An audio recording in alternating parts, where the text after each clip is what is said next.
I'm lying on a steel operating table, and I can feel the cold metal pressing against my bare back through the thin hospital gown they made me wear. The temperature in this room is wrong. Too cold, freezing cold. I can see my own breath forming small clouds in the air above me, like tiny ghosts escaping from my mouth with each exhale. The lights above are so bright. Blinding white. Medical white. The kind of white that erases everything else from existence. I try to close my eyes against them, but I can't. My eyelids won't obey me anymore. The drugs are starting to work.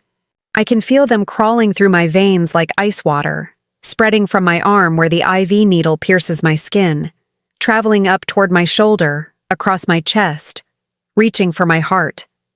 My heart. It's beating so fast, too fast. The monitor beside me screams out each beat in electronic beeps. Beep, beep, beep. The sound echoes in this empty, cold room, bouncing off the white tile walls, mixing with the hum of machinery I don't understand. There's a smell in this place that makes my stomach turn. Sharp. Chemical. Disinfectant mixed with something else. Something metallic. Blood, maybe, or fear. Can fear have a smell? Because if it can, this room reeks of it.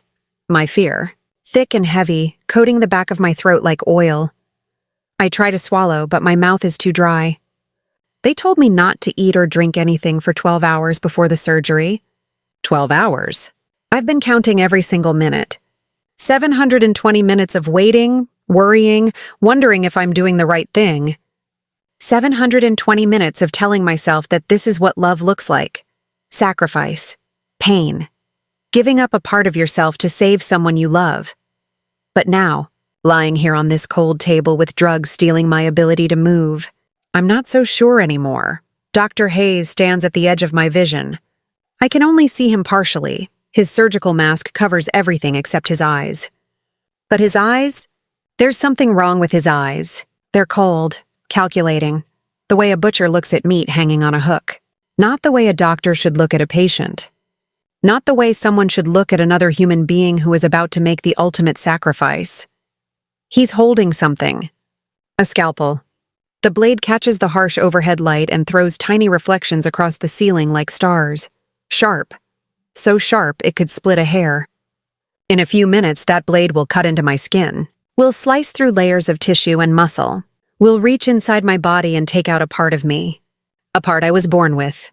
A part I need. But Mario needs it more. My grandson. My beautiful sick grandson. 8 years old with his father's dark curls and his mother's calculating green eyes. Kidney failure, they said. Rare genetic disease. Without a transplant within weeks, he would die. The doctor said he would die, and I'm the only match. The only one who can save him. The only one standing between him and death. Mrs. Caldwell? Dr. Hayes' voice is flat, emotionless, like he's reading lines from a script he's memorized but doesn't care about. We're ready to begin. You'll feel a slight burning sensation as the anesthesia takes effect, and then you'll drift off to sleep. When you wake up, your grandson will have a second chance at life. A second chance at life. Those words should sound beautiful, hopeful, like angels singing. But the way he says them, there's no warmth, no compassion, no humanity. Just words, empty words falling from his mouth and disappearing into the cold air. The anesthesiologist, a young woman with trembling hands and eyes that won't meet mine, positions a mask over my face. I can smell the rubber. Feel it pressing against my nose and mouth, sealing me in. She still won't look at me. Why won't she look at me? Is she nervous? First time doing this kind of surgery? Or is she scared? But scared of what?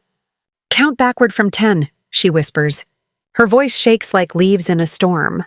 Is that normal? Should an anesthesiologist's voice shake like that? My lips feel numb already, but I try to speak anyway. The words come out slurred, barely recognizable as language. 10, 9, 8. The room starts to blur. The edges of my vision go soft and gray. The beeping of the heart monitor sounds like it's coming from underwater now. Far away, distant. Like I'm sinking into an ocean and the surface is getting further and further away. And then I hear it. A voice. Faint. distant, coming from somewhere above me. From the ceiling. From the ventilation shaft that runs across the operating room like a metal scar. My son's voice, Brandon's voice. Mom! Mom! Don't let them put you under! Mario isn't sick! Your kidney is being sold! The words slam into my brain like a physical blow. Like someone took a hammer and drove it into my skull. My eyes fly open wide, fighting against the drugs that want to pull them shut. I try to move, but my body won't respond. The drugs. The drugs are already working their evil magic. My arms are heavy as concrete. My legs are made of lead.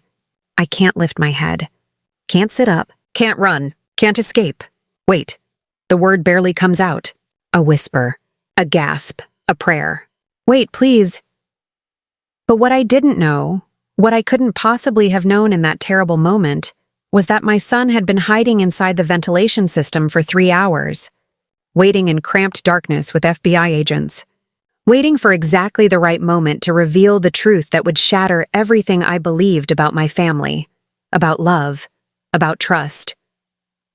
Dr. Hayes' eyes narrow above his mask. He looks up sharply at the ceiling, toward the ventilation shaft, and for one split second, one tiny fraction of a moment, I see something flash across his face. Not confusion, not surprise. Fear. Pure animal fear.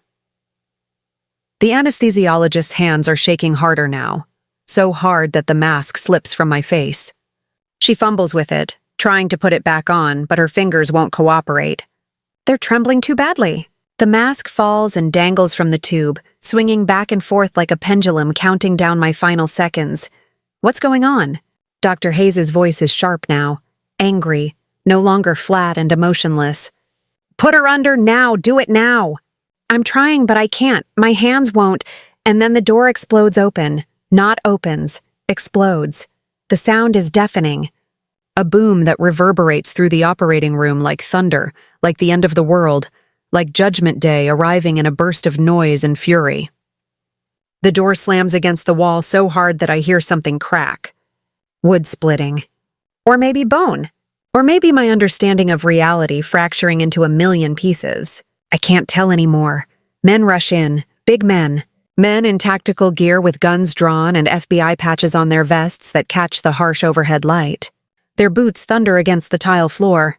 The sound echoes and multiplies until it feels like there are 100 of them, not just 6. An army. An avenging army. FBI. Hands where we can see them! Step away from the patient. Step away now! Everything happens in slow motion. Or maybe it's the drugs warping my perception of time. Maybe the anesthesia is bending reality like light through water. But I swear I can see every single moment stretched out like taffy, pulled thin and long and impossibly detailed. Dr. Hayes drops the scalpel. It falls through the air, spinning slowly, catching the light, throwing reflections across the walls like a disco ball in hell. It hits the floor with a bright metallic ring that seems to last forever, echoing and re-echoing. The blade skitters across the tile, leaving a tiny scratch mark in its wake, and comes to rest against the wall. The anesthesiologist backs away, hands raised above her head, eyes wide with terror. A small sound escapes her throat. Not a scream, more like a whimper, like a trapped animal that knows the hunter is here, like prey that has nowhere left to run. And Rebecca, my daughter-in-law, my son's wife, the mother of the grandson I thought I was saving, tries to run. I can see her through the window in the door. She was standing just outside the operating room, watching me like a hawk watches a rabbit in a field. Watching me with those calculating green eyes. Watching me die. Because that's what was about to happen, wasn't it? I was about to die. They were going to take my kidney and leave me to bleed out on a, table in a fake hospital while they sold my organs to the highest. Bitter. But now she's moving. Turning. Her. Designer high heels clicking frantically against the floor as she spins toward the exit. Her perfectly styled hair flying around her face. She doesn't make it 3 steps. 2 FBI agents tackle her from both sides.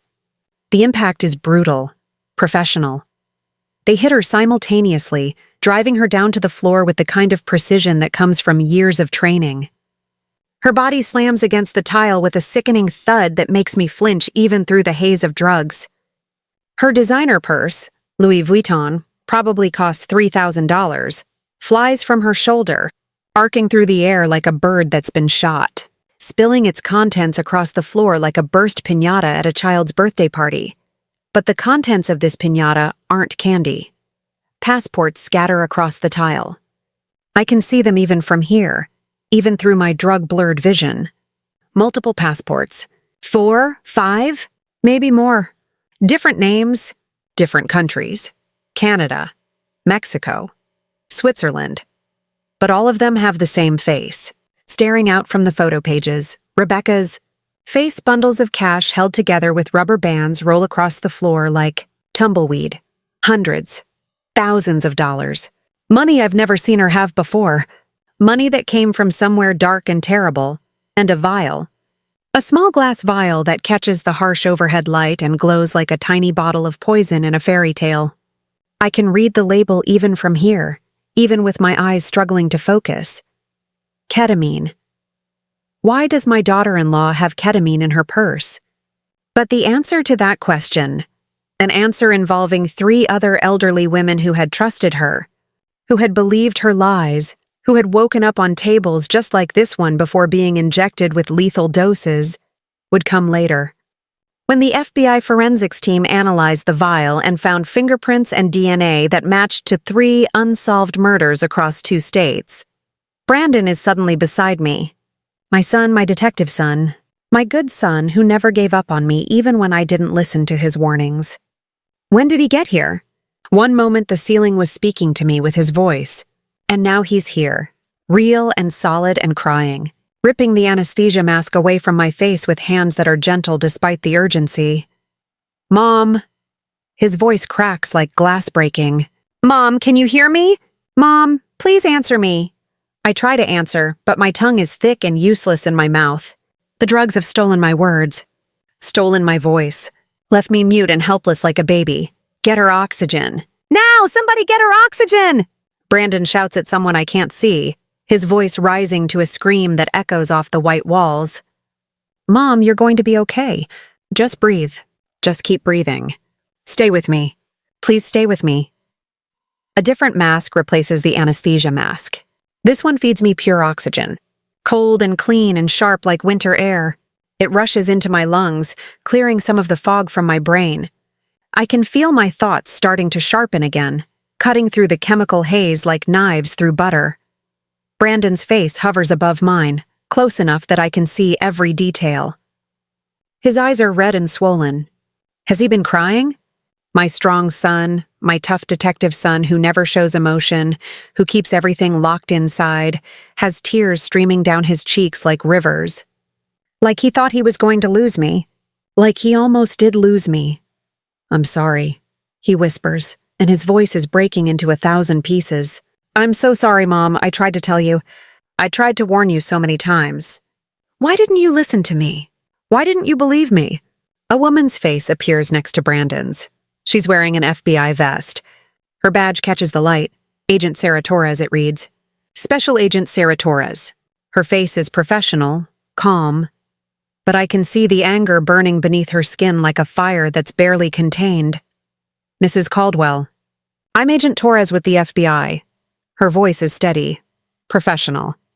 But I can hear the undercurrent of fury beneath it. Rage at what almost happened here. You're safe now. We've been investigating an organ trafficking ring for 18 months. Your son has been working with us to build this case. You're safe. You're safe. Organ trafficking. The words float in my head like debris on an ocean, trying to connect to something, trying to make sense, but I can't process them. Can't understand them. Because that doesn't make any sense. I'm not being trafficked. I'm donating a kidney. To Mario, to save Mario, my sick grandson who needs me. Mario. My voice is a rasp, barely human, like the sound a dying animal makes. Where's Mario? Is he okay? Is he in surgery too? Did they start his surgery? And the look that passes between Brandon and Agent Torres in that moment tells me everything before they say a single word.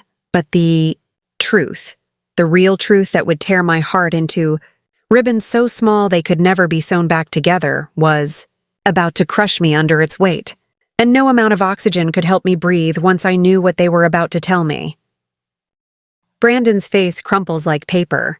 He closes his eyes, squeezes them shut tight like a child trying to make a nightmare disappear, and more tears leak out from beneath his lids. His hand grips mine so tight it almost hurts. So tight I can feel my bones grinding together. "Mom," he says, and his voice is breaking into pieces that can never be put back together. "Mom, there is no Mario, not anymore. There hasn't been for 2 years. The words don't make sense. They're English. I speak English.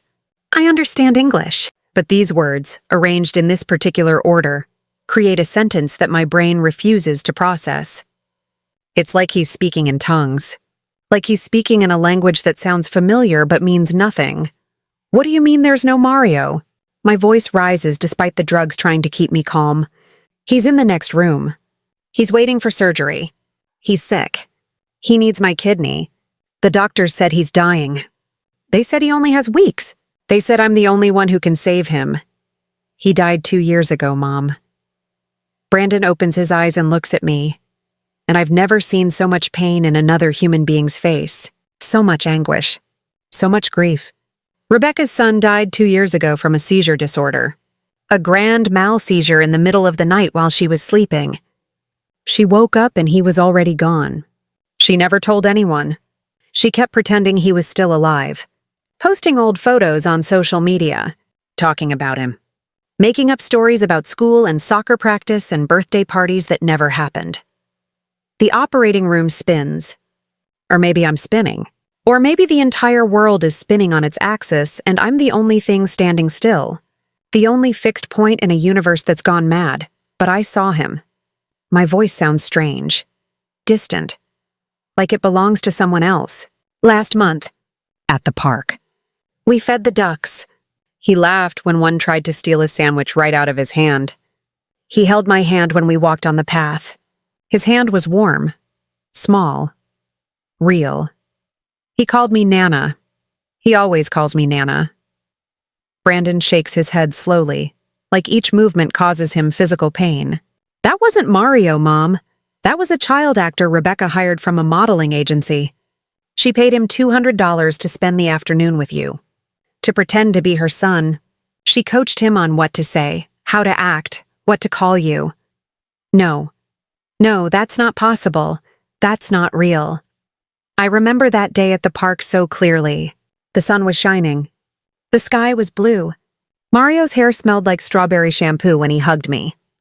His laugh was real. His smile was real. He was real. He had to be real. And in that moment, lying on that cold steel table with the truth crashing down on me like an avalanche, I realized that every single moment I had shared with Mario in the past year, every hug, every laugh, every "I love you, Nana," had been an elaborately staged performance. And I had been the only one in the theater who didn't know I was watching a play. Let me take you back.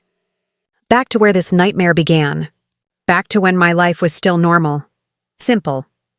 When I was just a 68-year-old widow living in a small house with a strawberry garden in the backyard, making jam to sell at the farmer's market every Saturday morning. Saturday mornings were my favorite time of the whole week. The air always smelled like fresh bread from the bakery booth 3 rows over and coffee from the stand near the entrance where old Mr. Peterson sold beans he roasted himself. People smiled more on Saturday mornings. The sun seemed warmer. Everything felt possible. Like the week's worries could be washed away by sunshine and community and the simple act of selling jam to strangers who became friends. I had my usual spot, 3rd row, left side, right between the woman who sold honey from her backyard bees and the old man who carved wooden toys that looked like they belonged in a fairy tale. I would arrive at 6 in the morning to set up, arranging my jars of strawberry jam on my table, each one with a handwritten label, each one made with love and care and hours of standing over a hot stove. 20 jars. That's all I could make each week with the strawberries from my little garden. 20 jars that represented hours of work, of careful measuring and stirring and waiting, of burning my fingers on hot jars and staining my favorite apron with juice that would never come out. But I loved it. Every single minute of it, because when people bought my jam, they would smile and say, "This is the best jam I've ever tasted." And for just a moment, I felt like I mattered. Like I was more than just an invisible old woman that society had forgotten. Like I had value. That particular Saturday, the Saturday that changed everything, that destroyed everything, that set in motion a chain of events that would nearly kill me, started out perfectly normal. Beautiful, even. The sun was bright. The air was warm but not too hot. I had just sold my 10th jar to a young mother with a baby strapped to her chest, and I was feeling good, proud. The morning was going well, and then Rebecca appeared. She materialized beside my booth like smoke, like a ghost, like something that shouldn't exist but does. One moment the space next to me was empty, and the next moment she was there, wearing a designer dress that probably cost more than I made in 6 months of selling jam. Her makeup applied with professional perfection. Her hair styled in a way that looked effortless, but I knew took at least an hour and probably $200 at an expensive salon. "Mom," her voice was bright. Too bright. Like sunlight reflecting off broken glass. Beautiful but dangerous, shining but sharp enough to cut. "I've been looking everywhere for you." I wiped my hands on my stained apron, suddenly painfully aware of how shabby I must look compared to her. My apron had a strawberry stain on it that wouldn't come out no matter how many times I soaked it in bleach. My dress was old. Comfortable, yes, but old. Faded. The kind of dress you wear when you've given up trying to impress anyone. My shoes were practical sneakers, not fashionable heels. My hair was pulled back in a simple ponytail. No salon styling, no expensive products, just clean and out of my face. Rebecca. I tried to smile, but something inside me resisted. A small warning bell started ringing in the back of my mind. "I didn't know you were coming to the market today." But even as I said it, I felt something twist in my stomach. A small knot of anxiety, a tiny voice whispering that something was wrong. Because Rebecca never came to the farmer's market. She thought it was beneath her. "Why would I buy vegetables from the back of a truck?" she'd once said with a laugh that wasn't quite friendly. "When I can have organic produce delivered to my door by a service that guarantees everything is pesticide-free and locally sourced?" She stood there for a moment, just looking at me, studying me, and there was something in her eyes, something I couldn't quite identify but that made my skin prickle with unease. It looked like calculation, like she was measuring me, weighing me, determining my value, deciding whether I was worth the effort of whatever she was about to do. Then her expression shifted, melted, transformed into concern so suddenly it was like watching a mask being put on. Or maybe taken off. I couldn't tell anymore. "Mom, I need to talk to you about something important." She glanced behind her, and I noticed for the first time that she wasn't alone. A man stood about 10 feet away watching us. Tall, expensive suit that probably cost more than my car. Sunglasses that hid his eyes despite the fact that it was overcast, the sun hidden behind clouds. His hands were buried deep in the pockets of a leather jacket that looked like it belonged in a fashion magazine.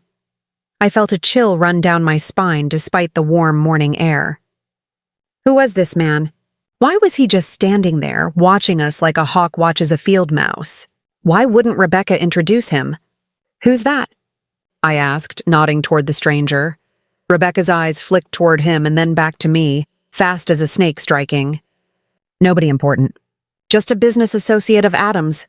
But her voice was too quick, too dismissive, too practiced. Like she'd rehearsed this answer, prepared for this exact question. What kind of business associate stands in a farmer's market parking lot at 7 in the morning? "Mom, please. That's not important right now." Her voice took on an edge, sharp, impatient. "I need to talk to you about Mario. It's urgent." But what I didn't see, what I couldn't possibly have seen because I was too focused on Rebecca's face, on her tears that were about to flow, was that the man in the expensive suit had pulled out his phone and was recording our entire conversation. documenting the moment when the trap was set and the prey walked willingly into the hunter's snare. My heart stopped. Actually stopped beating for one impossible moment. I could feel it seize in my chest like a fist clenching, could feel the world tilt sideways, could feel the ground beneath my feet turn to quicksand. Mario, my grandson. My beautiful, precious grandson. The only good thing that had come from my son Adam's loveless marriage to this woman standing before me. What about Mario? My voice came out as barely a whisper. Is he hurt? Was there an accident? Where is he? And then Rebecca's eyes filled with tears. Real tears, I thought. Crystal clear tears that caught the morning light and sparkled like diamonds as they rolled down her perfectly made-up cheeks. God help me, I thought they were real tears. I thought everything was real. We got the test results back yesterday. Her voice cracked perfectly. The kind of crack that sounds genuine, that sounds like heartbreak, that sounds like a mother's worst nightmare coming true. She pulled a tissue from her designer purse, Louis Vuitton, I recognized the pattern, and dabbed at her eyes with delicate precision. Test results? What test results? Rebecca, what are you talking about? She drew in a shaky breath that made her shoulders tremble. His kidneys are failing, Mom, both of them. The doctors say it's polycystic kidney disease. Genetic, progressive, fatal. The words hung in the air between us like smoke, heavy, poisonous, choking me. His kidneys are failing, Mom. Both of them. The doctors say it's polycystic kidney disease. Genetic, progressive, fatal. The words hung in the air between us at that farmer's market booth, heavy and suffocating. I grabbed the edge of my table to steady myself. My jars of strawberry jam rattled against each other, making a tinkling sound like wind chimes in a storm. One of them teetered on the edge, and I caught it just in time, my hands trembling so badly I nearly dropped it anyway. What? I couldn't process the words. Couldn't make them fit into any reality I understood. How is that possible? He was fine last week when I picked him up from school. He was laughing, playing with the other kids, running around the playground like he didn't have a care in the world. Rebecca nodded, and more tears flowed down her cheeks in perfect streams, not smudging her makeup, not making her nose red. Perfect controlled tears. I know, Mom. I know. That's what makes this so cruel, so impossibly unfair. The disease can progress that fast. One day they're fine, and the next. She let out a sob that sounded like it was torn from her throat. A perfectly pitched sob that I now know she had practiced in front of a mirror. The doctors say it's one of the most aggressive cases they've ever seen. I felt my knees go weak. The world tilted sideways. The smell of fresh bread and coffee turned sour in my nose, making my stomach churn. People walked past my booth, but I couldn't see them anymore. Couldn't hear their conversations. Everything had narrowed down to Rebecca's face, to her tears, to the nightmare she was describing. What do the doctors say we should do? What are the options? There have to be options. Medical science can do amazing things now. They want to put him on the transplant list immediately. Rebecca's voice was urgent now, pressing. But Mom, you know how long those lists are. You've heard the stories. People wait years. 5 years. 6 years. Sometimes longer. She grabbed my arm, her perfectly manicured nails digging into my skin through my dress. He doesn't have 5 years. The doctors say he has months at most.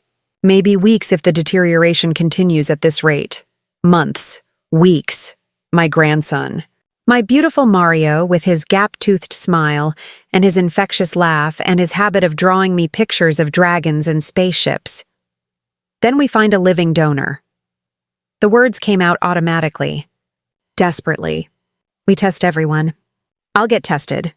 His father, his uncles, his cousins, everyone in the family. Someone has to be a match. Someone has to be able to save him.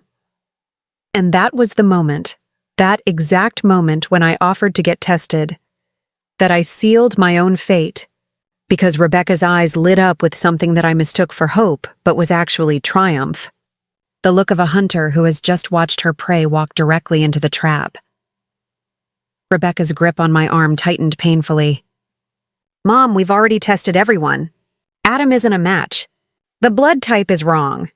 Brandon tested too, even though he and Mario hardly ever see each other. He's not compatible either. I've tested every single family member I could think of, every cousin and uncle and aunt. She paused, and in that pause, I heard the trap snapping shut around me. Everyone except you. The word hung in the air. You. Such a small word. Just 3 letters. But it carried the weight of the entire world. Me? My voice came out as barely a whisper. You want me to get tested? You're the last hope, Mom. The very last chance. Rebecca's voice broke, and she covered her face with her hands, her shoulders shaking with sobs. I know it's a huge thing to ask. I know you're 68 years old. I know kidney donation is serious surgery. But Mom, he's dying. My baby boy is dying, and you're the only one left who might be able to save him. What kind of grandmother says no to that question? What kind of monster would I be if I refused to even get tested? Of course. The words came out automatically, without thought, driven by love and fear and the desperate need to do something, anything, to help. Of course I'll get tested, Rebecca. Of course, when can we do it? Today? Tomorrow? Rebecca's hands dropped from her face, and she looked at me with eyes that were red and swollen from crying. Today, right now. I already made an appointment for you. Dr. Hayes, he's the head of the transplant program at Metropolitan Kidney Center. He's expecting us at 2 o'clock this afternoon. She checked her watch. That's in 5 hours. Can you close your booth early? Can you come with me now? I looked at my table of jam. 20 jars. 19 now, after the sale I'd made that morning. 19 jars that represented hours of work. Money I needed for bills and groceries and repairs on my old car that was always breaking down. But Mario was dying. Let me pack up, I said. The building looked legitimate. That's what I remember thinking as Rebecca pulled her BMW into the parking lot of the Metropolitan Kidney Center. Glass and steel. Modern architecture. Clean lines. A sign out front that looked professional, with letters that must have cost thousands of dollars. There were other cars in the parking lot. Nice cars, expensive cars. People walked in and out of the front entrance, carrying briefcases and folders, looking busy and important. Everything looked normal. Everything looked real. But the building was on the edge of town in an area I didn't recognize. An industrial area where most of the businesses seemed to be warehouses and storage facilities. Why would a medical center be out here so far from the hospitals? Why is the transplant center all the way out here? I asked as Rebecca turned off the engine. She didn't even hesitate. Insurance reasons. The rent is cheaper out here, which means they can offer more affordable services to patients who don't have good insurance. It's actually brilliant. They're helping people who might otherwise not be able to afford transplants. It made sense. It sounded reasonable. It sounded like something a good medical center would do. It was all lies. Inside, the lobby was cold.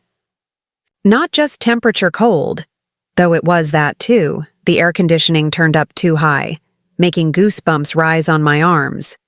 But emotionally cold. Sterile. The walls were white. The floors were white. Even the furniture was white. It looked like a place where color had been banned, where warmth had been outlawed, where humanity wasn't welcome.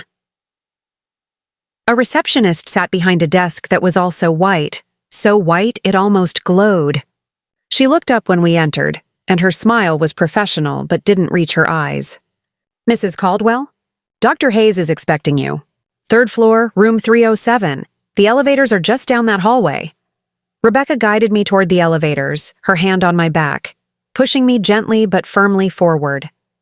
The elevator was mirror-walled, and I caught sight of myself as we rode up. I looked old, tired, scared. My face was pale. My eyes were wide. I looked like a rabbit being led to slaughter. Why did I think that? Why did that phrase pop into my head?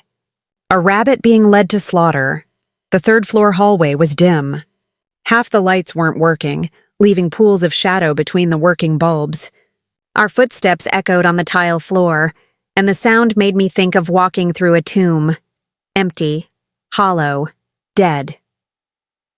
Room 307 was at the end of the hallway, as far from the elevator as possible. The door was closed. Rebecca knocked twice, A specific pattern I noticed. Knock, pause, knock, knock. Like a code. Like a signal. Why would she need to knock in a pattern? But what I didn't know was that Rebecca's knock was indeed a code. A signal to Dr. Hayes that the target had arrived. That the prey was willing. That the harvest could begin. And that he should activate the recording equipment hidden in the walls to document every word I said for the consent they would later claim I had given freely. The door opened and Dr. Hayes stood there.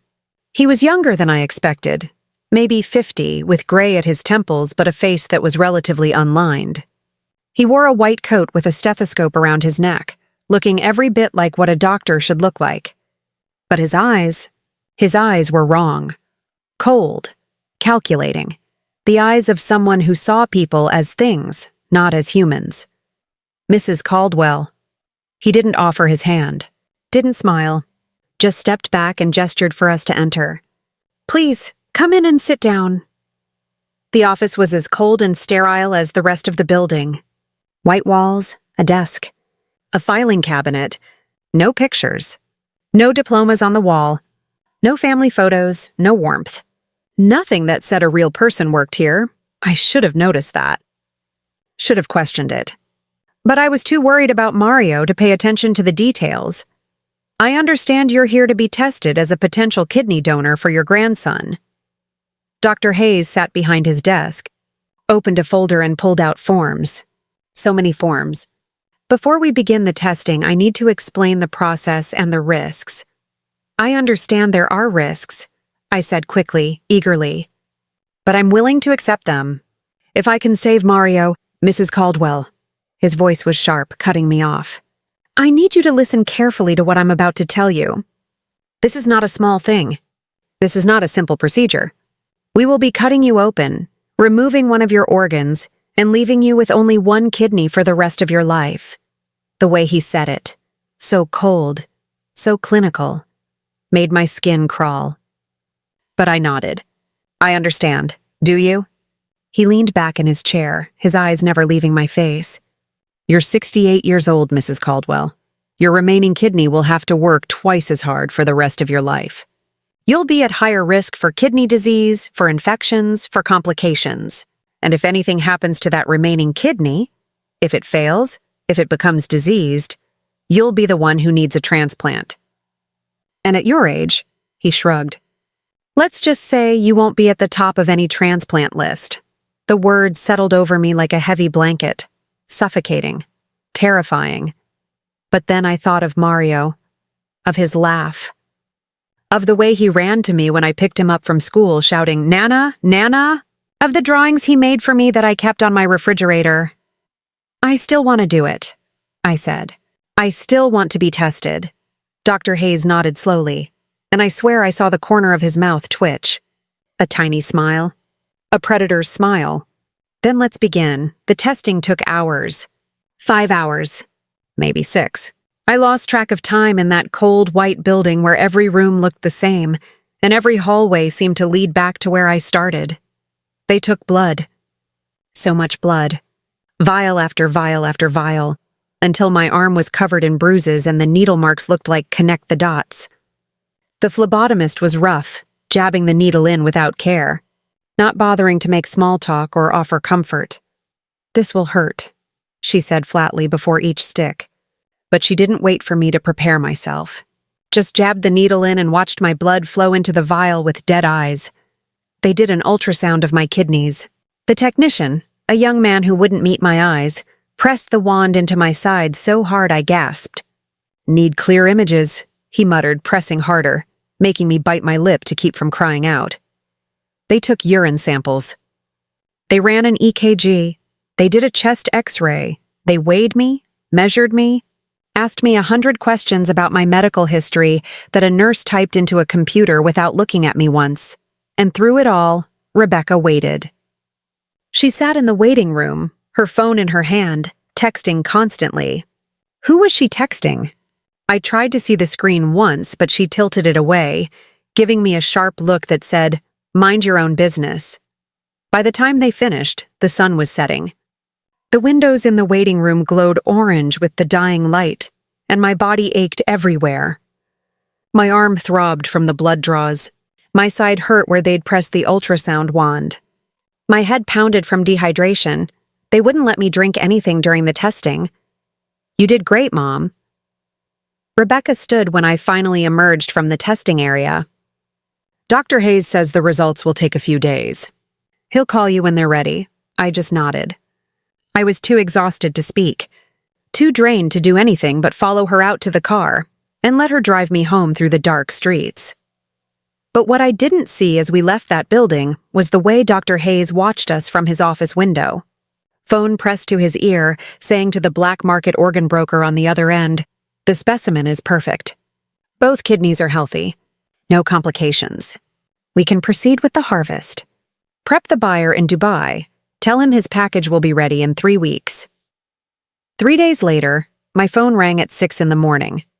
I was still in bed, trying to will myself to get up, to face another day of waiting and worrying and wondering if I was going to be able to save Mario.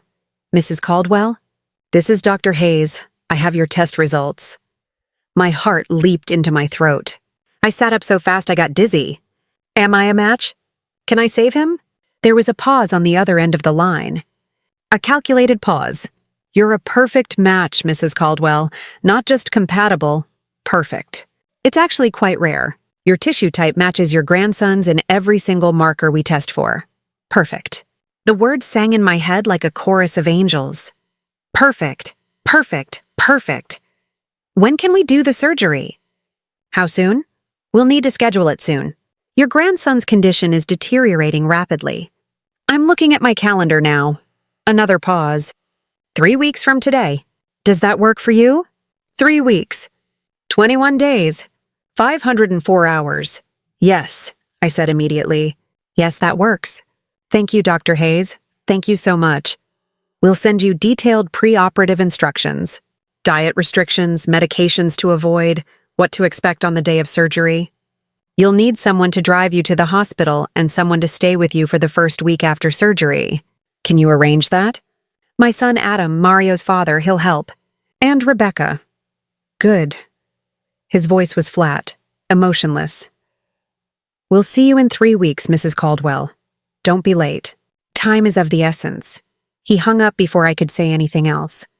I sat there in my bed, holding the phone, tears streaming down my face, relief, joy, terror, all mixed together until I couldn't tell which emotion was which.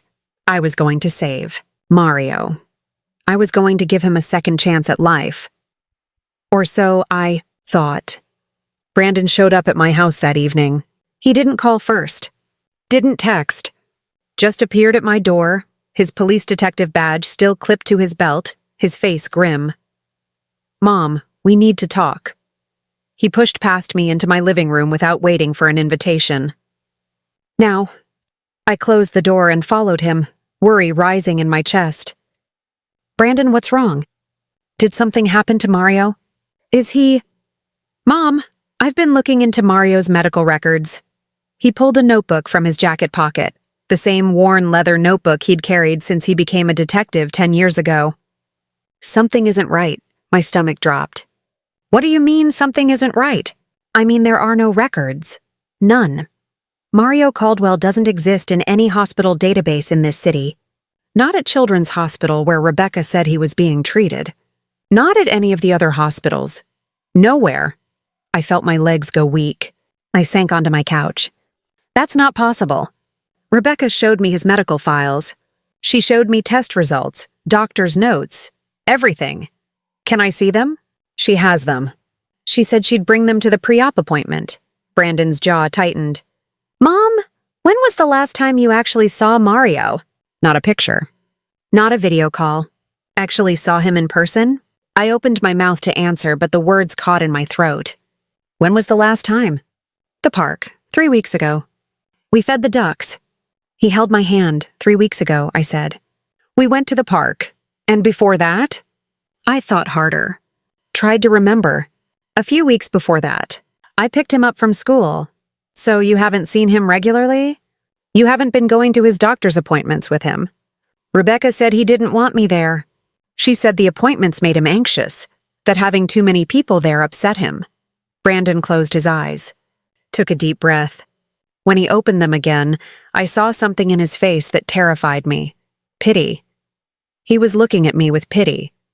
Mom, I think you're being conned. The word hit me like a slap. Conned? Brandon, that's ridiculous. Rebecca wouldn't lie about her own son being sick. What kind of mother would do that?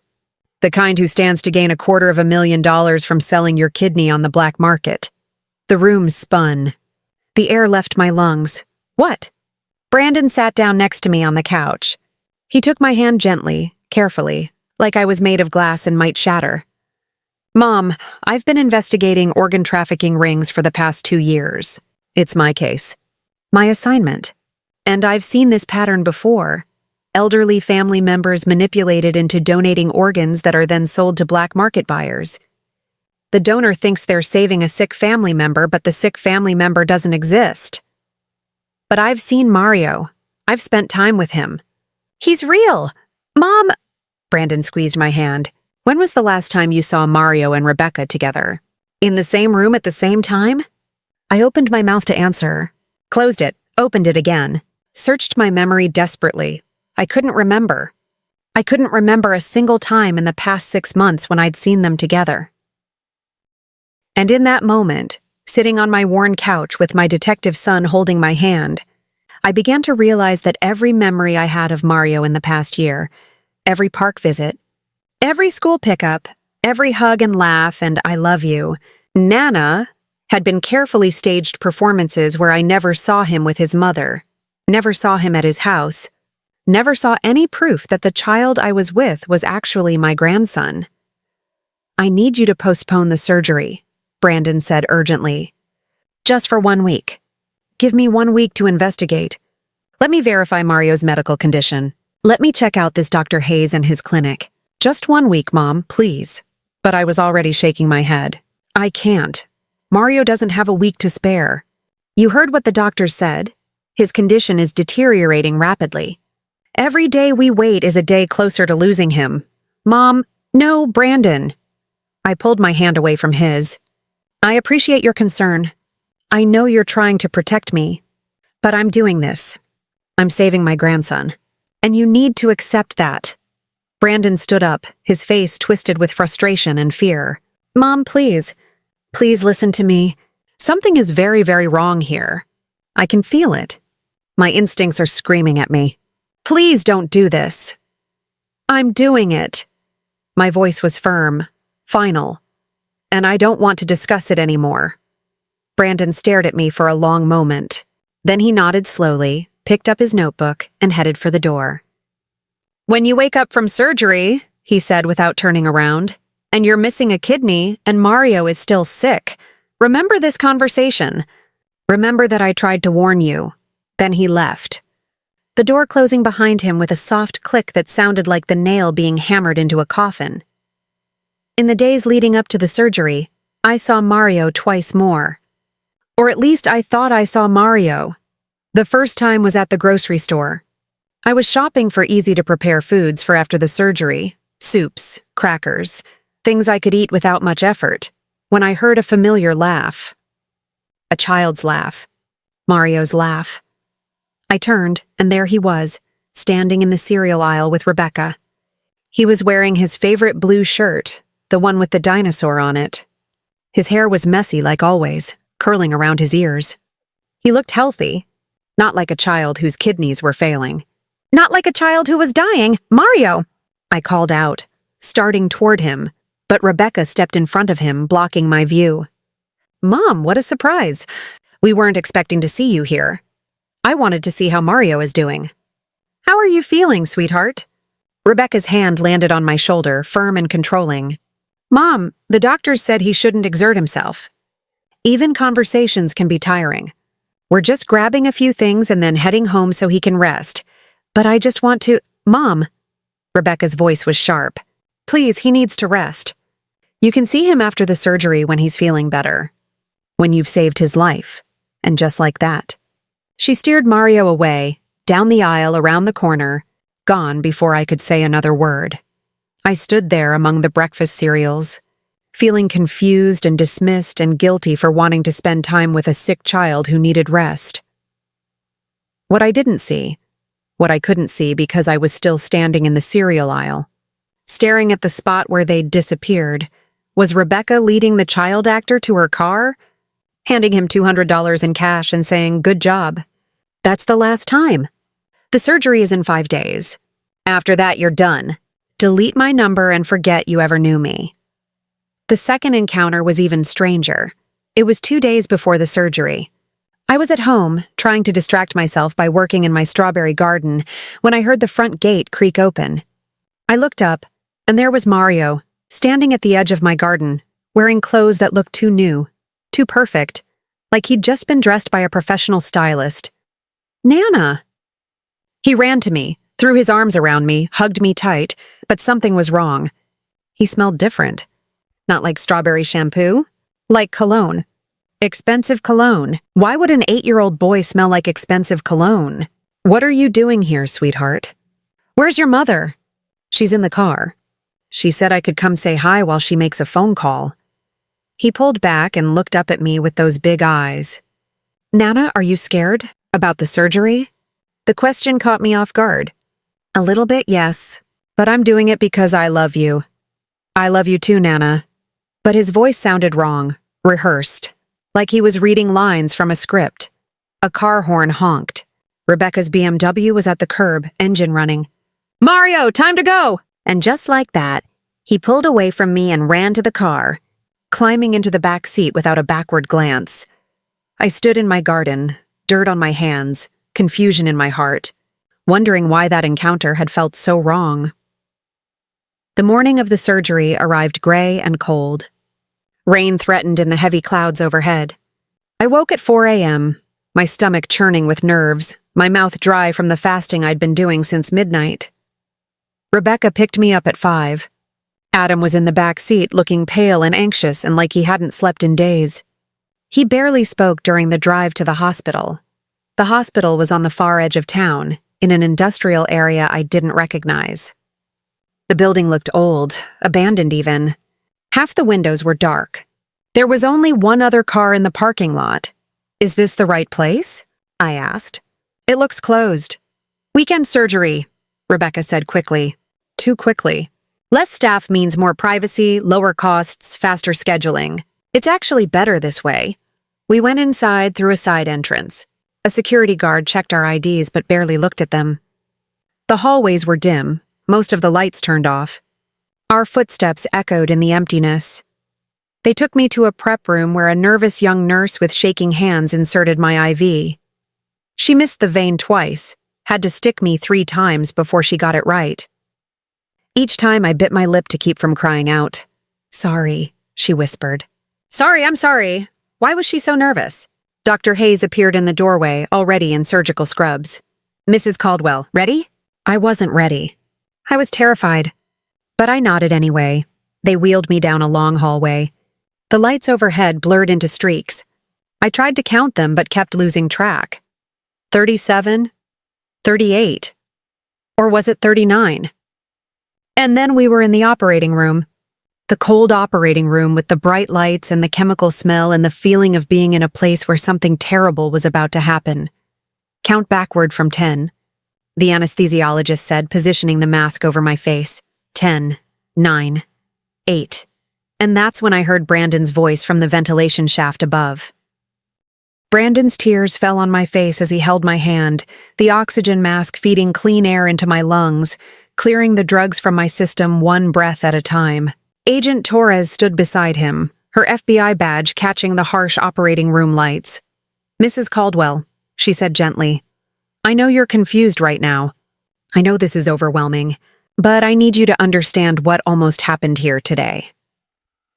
I tried to focus on her face, but everything still felt blurry, distant, like I was underwater looking up at the surface. "Mario," I whispered again, because it was the only word my brain could hold on to. "Where's Mario?" Agent Torres exchanged a look with Brandon.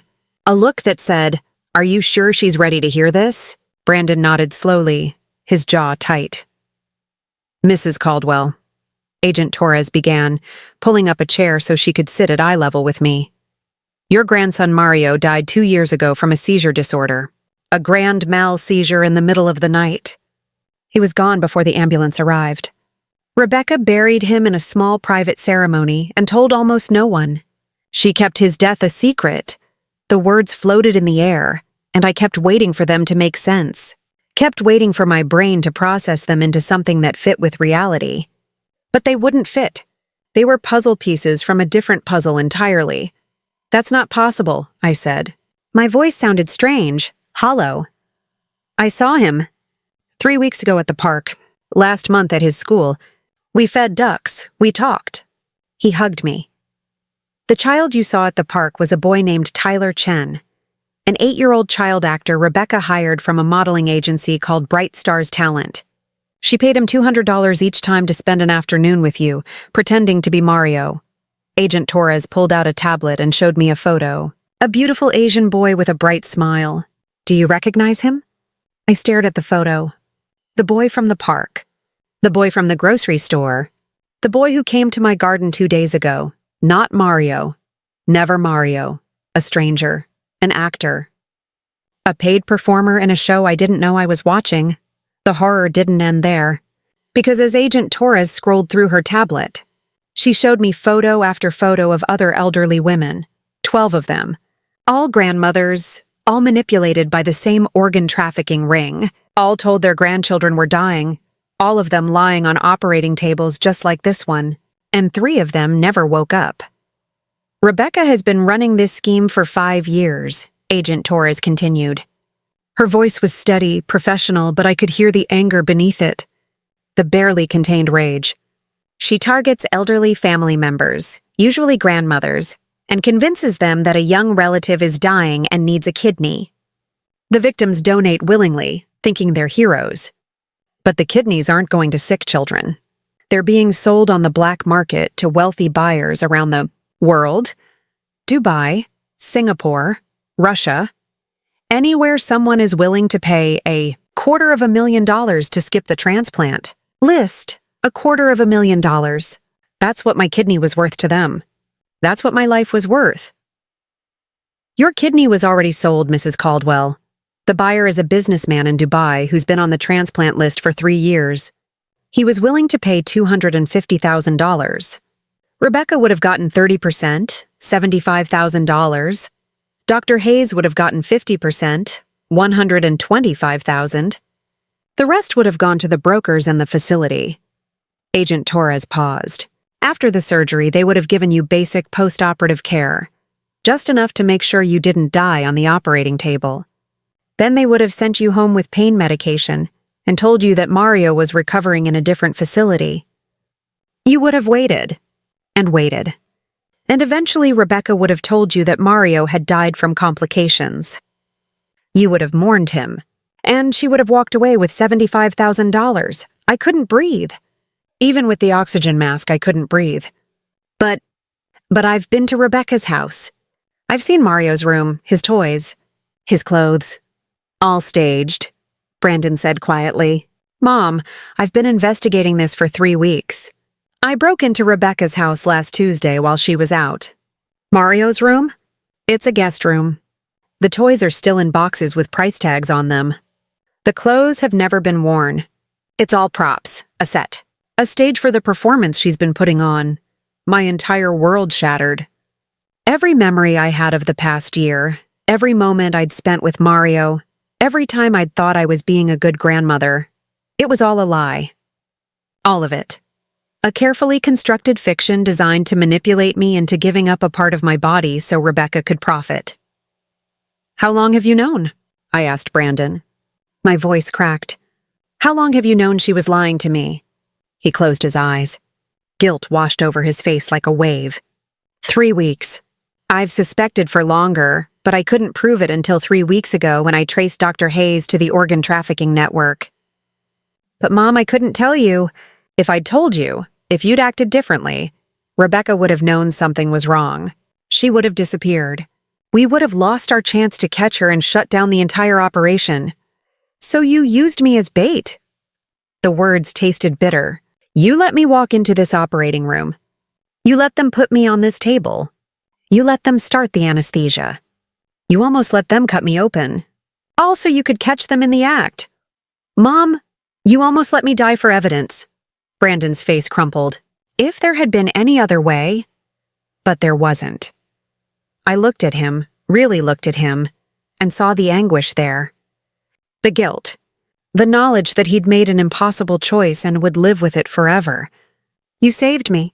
You saved me and probably dozens of other women who would have been their next victims. You did what you had to do.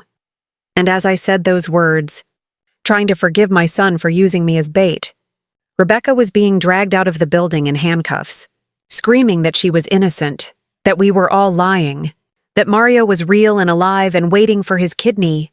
And in her purse, the FBI found a plane ticket to Mexico scheduled for that evening, her escape route once I was dead, and my kidney was on a plane to Dubai. They kept me in the hospital for 2 days for observation. Not the fake hospital where they'd almost harvested my organs, but a real hospital with real doctors who looked at me with pity and horror when they learned what had almost happened. You're incredibly lucky, Dr. Sarah Chen told me, as she examined the IV bruises on my arm. Another 30 seconds and you would have been fully under anesthesia. At that point, even with the FBI bursting in, they might not have been able to save you. Dr. Hayes had a reputation for working fast. He could remove a kidney in under 40 minutes. 40 minutes. That's all the time that stood between me and death. Because I wouldn't have survived the surgery. Agent Torres told me that the investigation revealed Dr. Hayes' post-operative care consisted of dumping victims in cheap motels with bottles of pain pills and instructions to tough it out. Of the 12 victims they'd identified, 3 had died within a week from infections and internal bleeding. I could have been victim number 4. On my second day in the hospital, Brandon brought me something. A folder, a thin manila folder that felt heavy as lead when he placed it in my hands. What is this? I asked. The truth, he said quietly. About the real Mario. About what really happened 2 years ago. My hands shook as I opened the folder. Inside were hospital records. Death certificate. Police report. Autopsy results. Mario James Caldwell. Date of death, November 3rd, 2 years ago. Cause of death, sudden unexpected death in epilepsy, SUDEP. A seizure in his sleep. Gone before anyone could save him. There were photos, too. Not staged photos like Rebecca had shown me. Real photos from the hospital. My beautiful grandson, lying still and pale on a hospital bed, surrounded by machines that couldn't bring him back. And there was one more document. A funeral program. A small private ceremony at Willow Creek Cemetery. Only a handful of people attended. Rebecca, Adam, a few of Rebecca's friends. No one from our family. No one who would have told me the truth. Why didn't Adam tell me? I whispered. Why didn't my own son tell me his child had died? Brandon sat on the edge of my hospital bed. He didn't know you didn't know. Rebecca told him she'd already told you. She said you were too grief-stricken to attend the funeral. He believed her. He's been working 80-hour weeks since Mario died, buried in his law practice, using work to avoid his grief. He trusted Rebecca to handle everything else. He had no idea she was pretending Mario was still alive. He had no idea she was using Mario's death to scam people. I looked at the photo of my grandson in his coffin. His real grandson, the child I'd loved since the moment he was born. The child whose actual death I'd never been allowed to mourn. I want to see his grave, I said. And as I made that promise to my grandson's grave, I didn't know that 3 states away, another grandmother was sitting in a fake doctor's office, being told that her granddaughter needed a kidney, being shown falsified medical records, being manipulated by the same network that had almost killed me. But this time, because of what I was about to do, she would be saved. The trial started 4 months later. Rebecca pleaded not guilty, her defense attorney arguing that she was a grieving mother driven temporarily insane by the death of her son. They brought in psychiatrists who testified about complicated grief and dissociative episodes. They tried to paint her as a victim herself, someone who'd snapped under the weight of unbearable loss. But the prosecution had something stronger than sympathy. They had evidence, DNA evidence, Rebecca's DNA, found under the fingernails of two of the victims who had died. Women who had fought back when they realized something was wrong in that operating room. Women who had scratched and clawed and tried to escape. Women whose deaths had been ruled surgical complications, but were actually murders. I was the prosecution's star witness. I walked into that courtroom wearing the purple dress with white flowers, the one Rebecca had once complimented, saying I looked like a grandmother from a storybook. I wore it as armor, as a reminder of who I really was versus who she'd tried to turn me into. The prosecutor asked me to tell my story, and I did. All of it. The farmer's market. The manipulation. The testing. The cold operating room. The moment I heard Brandon's voice through the ventilation shaft. Rebecca stared at me the entire time. Not with hatred. Not with remorse. With calculation. Even now, even knowing she was going to prison, she was still trying to figure out angles, still trying to manipulate the jury with her dead eyes and her perfect posture. "Mrs. Caldwell," her defense attorney said during cross-examination, standing up and buttoning his expensive suit jacket, "Isn't it true that you signed consent forms voluntarily? That no one forced you to donate your kidney?" "I signed consent forms based on lies," I said clearly. "I was told my grandson was dying. I was told I was the only one who could save him. That wasn't consent. That was coercion. That was fraud. That was evil." The defense attorney tried several more angles, but none of them worked. The jury could see through Rebecca's act.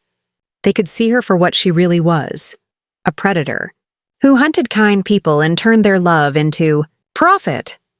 The verdict came back after only 3 hours of deliberation, guilty, on all 43 counts: fraud, conspiracy to commit murder, second-degree murder for the 3 women who had died, attempted murder for trying to harvest my kidney.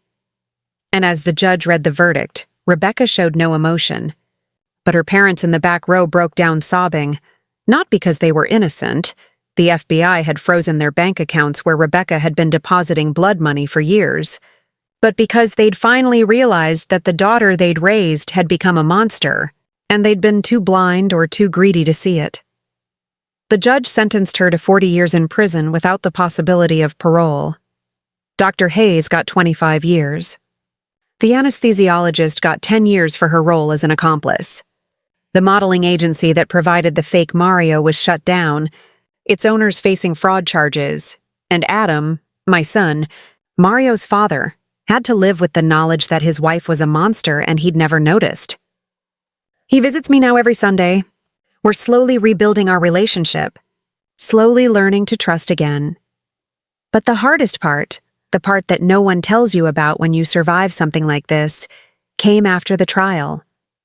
After the justice, after the sentencing, the part where you have to figure out how to live again, how to trust again, how to be the person you were before.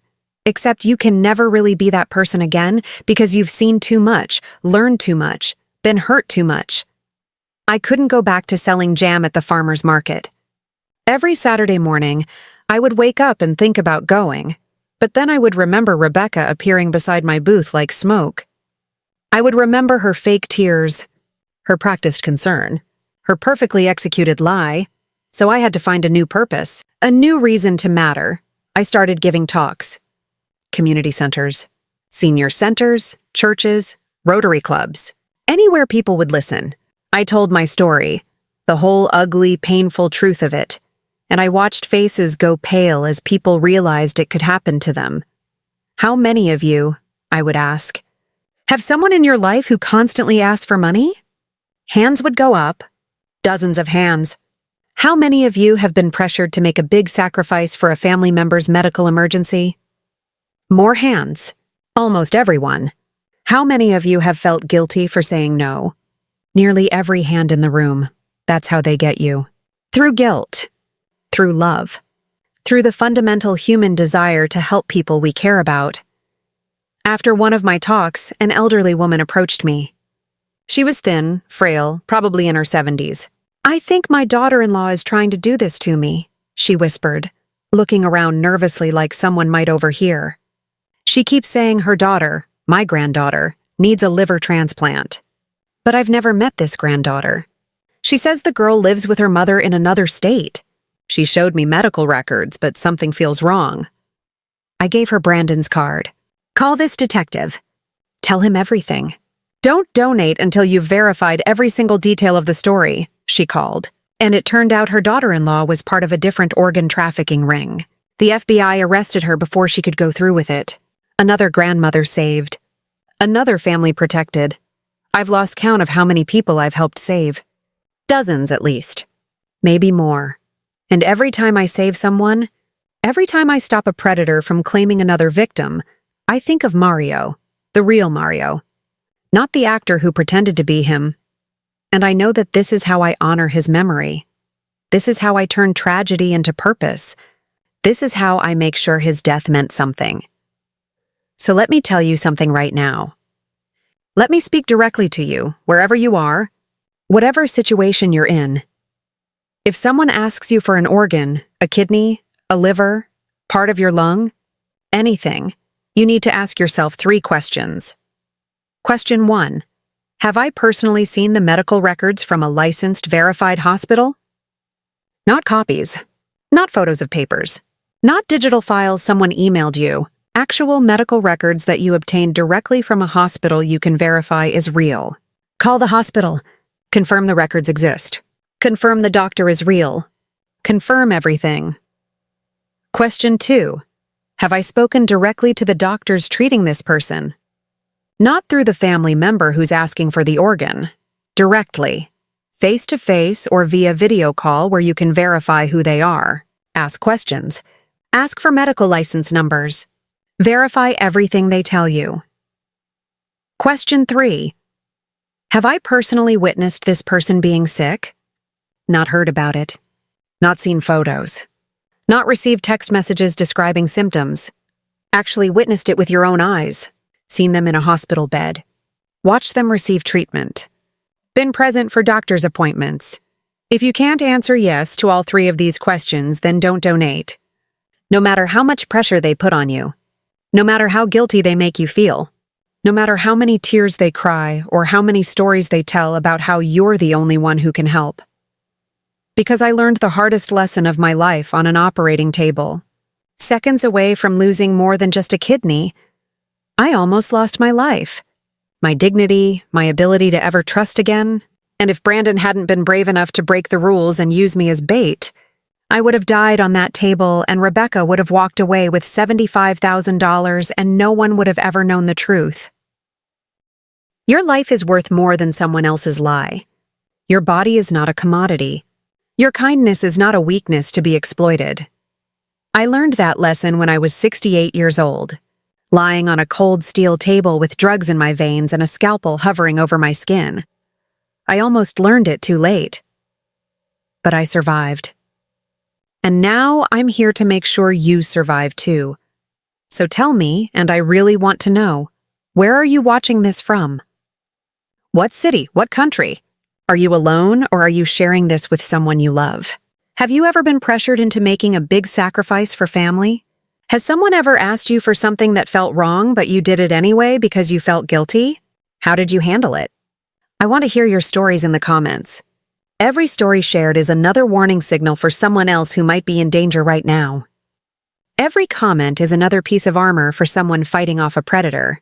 And if this story helped you, if it opened your eyes to dangers you didn't know existed, if it gave you permission to say no to unreasonable requests, if it reminded you that your life has value, then please hit that subscribe button. I share stories like this every week. Stories of survival. Stories of women who refuse to be victims. Stories of justice and strength and the power we find when we stop letting others define our worth. Because that's what I am now. Not a victim. Not a target. Not someone's profit margin. I'm a survivor. And I'm fighting back. And if you're in a situation where someone is pressuring you, manipulating you, using your love and kindness against you, I want you to know that it's okay to say no. It's okay to protect yourself. It's okay to choose your own life over someone else's demands. You don't owe anyone your organs. You don't owe anyone your health. You don't owe anyone pieces of your body just because they're family or because they cry or because they make you feel guilty. You owe yourself love. You owe yourself protection. You owe yourself a life where you're more than just a resource to be harvested. And as I say these words to you now, I think about all the grandmothers who didn't survive, who died on tables like mine believing they were heroes when they were actually victims. And I make this promise. I will keep telling this story until no one else has to die for someone else's greed, until every predator is caught, until every kind person knows they have the right to say no. Remember my story the next time someone asks you for something that feels wrong. Remember that I almost died. Remember that 3 other women did die. Remember that evil people exist who will look you in the eye and lie without hesitation. Be smart. Be careful. Be suspicious. And most importantly, be alive. That's what matters. Not being a hero. Not being selfless. Not being the perfect grandmother or mother or sister or friend. Being alive. Stay safe. Stay strong. And never, ever let anyone make you feel guilty for protecting your own life. I'll see you in the next story. Until then, take care of yourself. You deserve it.